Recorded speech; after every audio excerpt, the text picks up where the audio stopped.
তোমার আমার নাম তানিয়া বৃষ্টি। তুমি আমাকে বৃষ্টি বলে ডাকতে পারো।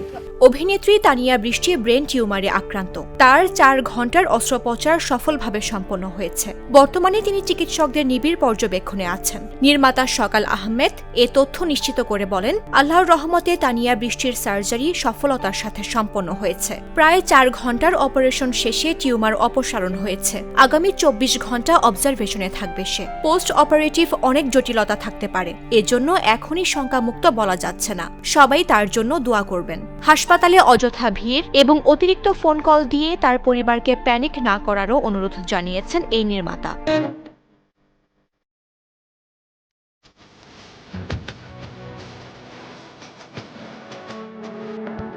বর্তমান সময়ের ব্যস্ত অভিনেত্রীদের মধ্যে তানিয়া বৃষ্টি অন্যতম। নিয়মিতই অবমুক্ত হচ্ছে তার অভিনীত নতুন নাটক, যা অল্প সময়েই দর্শকপ্রিয়তা অর্জন করছে।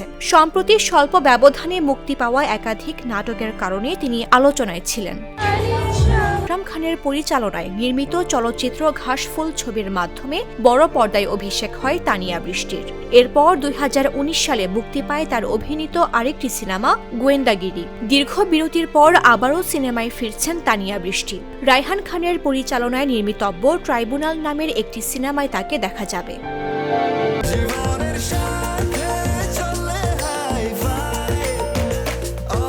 স্বাস্থ্যকর অল টাইম, সব সময় অল টাইম হেলদি লাইফ।